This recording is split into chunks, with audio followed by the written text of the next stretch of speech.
Throughout the whole Malazan series, there are characters who do terrible things that we hate them for, there are characters who we hate to read, and there are those we love to hate. None of them are evil just for evil's sake. They're all complex and have their own reasoning, but that doesn't excuse their actions at all. Traitors, pedophiles, and just frustrating people are included in my list of my most hated characters. Please note that this will have heavy spoilers for the main series, as I will describe why I hate these characters as well as some context around them. Again, spoiler warning. Alright. Starting off this list is Leoman of the Flails. We first meet this character in Deadhouse Gates, where he is a bodyguard of Shaik along with Toblakai. Shaik is the leader of the Whirlwind Rebellion and has been delivered the Book of Drishna, which when opened was supposed to make her reborn and cause the start of the apocalypse. Instead, she got a quill to the forehead. Flails eventually shows up, and Leoman brings her to Ruraku, claiming that she is Shaik reborn. Throughout House of Chains, it becomes clear that Leoman is either disenchanted with the rebellion, or at the very least never believed in the apocalypse. We are never given his perspective, as is usual for someone in command. Later on in this book, Leoman is permitted to raid the Malazan 14th Army, and from here on out, we only see him through the eyes of a character named Korab. This works very well to endear us to Leoman, as Korab is very sympathetic. He was saved by Leoman from a horrible fate, and as such is very loyal and devoted to Leoman, more than willing to give his life for him. Seeing Leoman through his eyes is what makes the betrayal that much more painful, as we see Korab excluded from Leoman's planning. The plan was disgusting, sheltering in Yigatan and turning his followers into fanatics, trying to make the entire city into a trap. This betrayal was trying to kill all of the Malazans in the 14th Army, along with all of his followers, including Korab, while Leoman himself secretly escaped with his new lover. Killing his friends and abandoning them in order to get some revenge is horrible, and it made me absolutely hate him. His story is apparently followed up in one of Ice's novellas, but I haven't read that one yet. Corbolo Dom's story is one of ambition, but in that ambition he performs terrible acts. He was a superb tactician, however his bloodthirsty nature prevented him from advancing, and instead he was trapped in garrison duty on 7 cities. Getting passed over for leading the 7th Army in favor of Coltane was the last straw for Corbolo, and he decided to turn renegade. There's a lot to unpack with this, but I'll just list the horrible things he did in the main series. He executed half of his legion when they refused to be traitors with him. He slaughtered and raped civilians. He crucified 1,300 children. Slaughtered 20,000 Malazan refugees at Vathar, where he was purposefully targeting civilians. He tried to torture Coltane to death. When Errant's legion surrendered, he crucified all 10,000 along Errant Way. And he planned to betray the rebellion and become emperor himself. Overall, just a sack of shit. Unfortunately, Featherwitch is one of the characters that I hate to read, in addition to her character flaws. She was born a human slave in the clans of Tistadder in northern Lether. And while she has an understandably terrible life, she is a venomous asshole to everyone around her, including people who care about her. When given opportunities to improve or have a human connection, she goes out of her way to use people or force an upper hand over them. Watching her be spiteful and cruel is understandable, but just not enjoyable for me, especially her descent into madness. Her interactions with the Errant, however, were quite enjoyable, but that's because I hate him more. Clip is just a smug, lying asshole. In hindsight, the order of these characters seems a little bit off based on the magnitude of actions, but I can't help that I just hate Clip so much.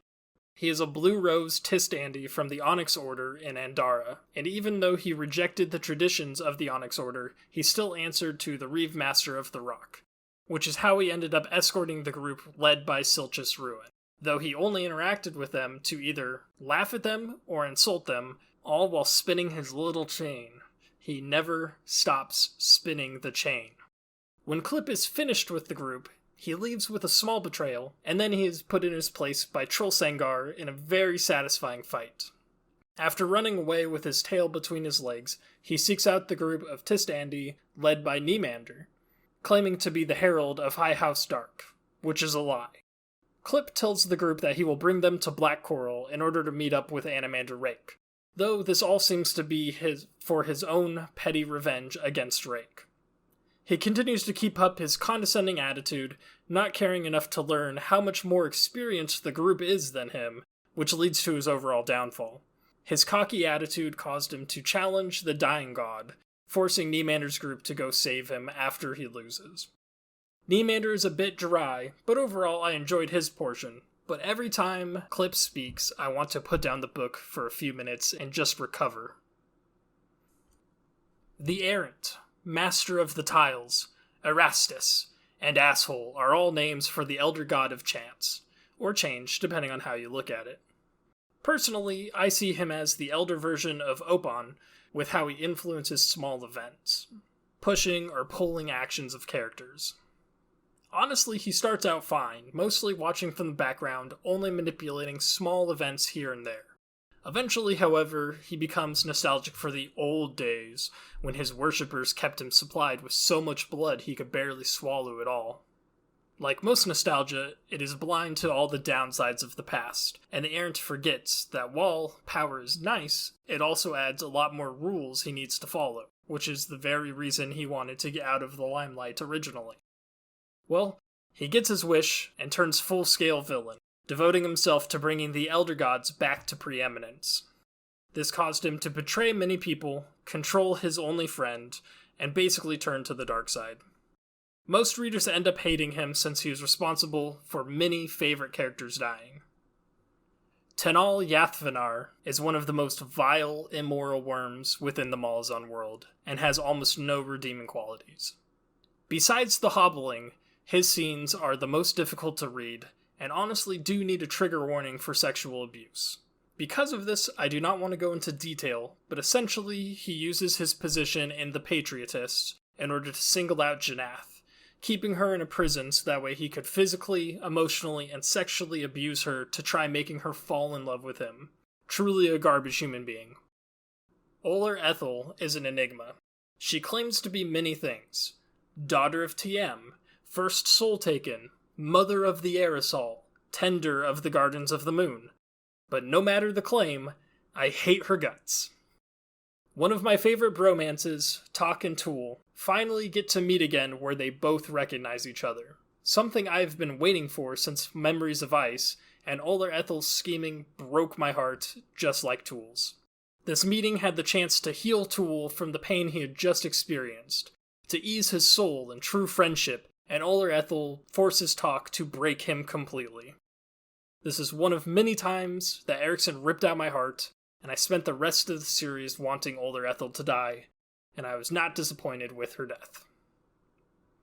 These are a few people who are often high up on the polls of most hated characters, but I don't personally agree with. Obviously, everyone is entitled to their own opinion, but I wanted to at least mention them and explain a little bit why I don't have them on my list. Felasin gets a lot of hate for similar reasons to Featherwitch, but it feels different for me since Felasin is actually incredibly caring and giving as an individual, and was just put in a horrible situation.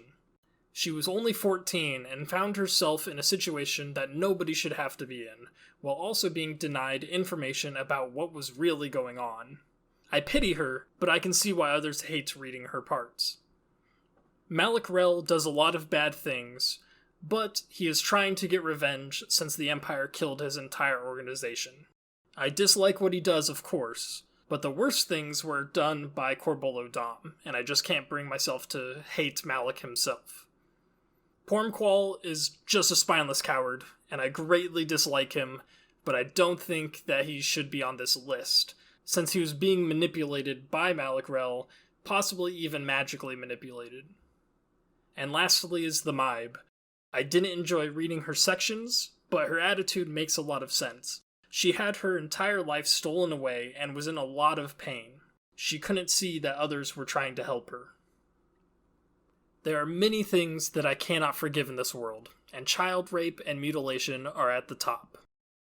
Bidithal is a man who has been allowed to indulge in his sick desires for far too long. He was the archpriest of the Rashan cult before Quickben and Dancer destroyed it, though for some reason they let Bidithal escape alive. He eventually became a high mage in service to the apocalypse, and used his position to build his own cult, built from women that he would forcibly circumcise. Yes, female genital mutilation. He believed that there was no need for female pleasure, which is especially hypocritical since he clearly took enjoyment out of denying pleasure to the women, often raping them beforehand. In addition, he did this to children too, orphans of the war with no one to look out for them, and he molded them into his own cultists. Thankfully, he has one of the most satisfying deaths of the entire series.